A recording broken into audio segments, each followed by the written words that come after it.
pagdating naman sa Tacloban, hindi ko pa lang nakakuha ang full report. Pero ang lumalabas sa initial feedback ay bullying gone wrong. Binubully daw yung dalawang estudyanteng yon at dahil doon ay na-influence sila sa video games.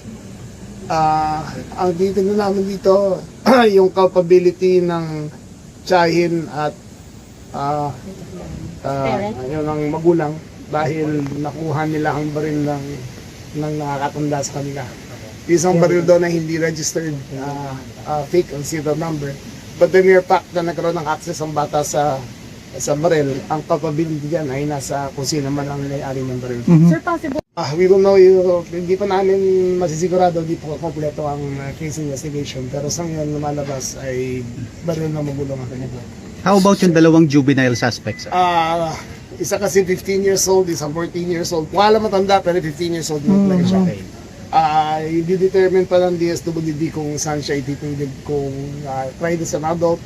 Kasi dalawang araw pinagplanuhan eh. So, it looks like murder. But again, 15 years old, so itukonsulta namin si DSWD kung within his crime favors pa kung pwede na siyang i-try as an adult. Sir, yung bullying gone wrong, paano nangyari? Pakipaliwanag nga. Ang paliwanag eh, yung mga batang yun ay binubully na dati pa.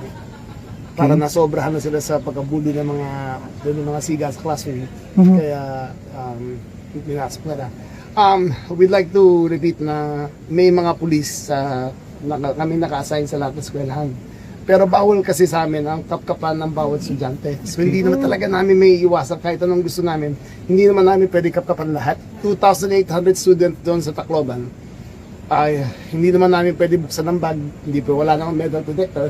Kaya there's no way na malalaman namin kung pagpasok nila kung ano na ang mangyayari. Ang jurisdiction ng PNP ay nasa labas ng class, ng labas ng eskwela at hindi sa loob. Pagdating sa loob ay mga school principal na di ba pang mahala. Pero hindi namin sinasabing may kasalanan dito ang mga teacher. Kahit ang teacher naman hindi nagkakapkape sa mga estudyante. But we have to review our policies kung ano talaga, kung may bullying, dapat ma-address yung other root causes of the problem na lang ma-address natin. Sir, are you supporting the plan to amend the juvenile justice law?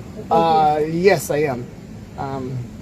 Yung juvenile justice law kasi, ang nakita namin defect sa aming pag-aaral, ginagamit ngayon yung mga juveniles as drug couriers para kung mahuhuli sila, hindi sila pwede charge. So, we're going to review with Congress kung pwede i-review.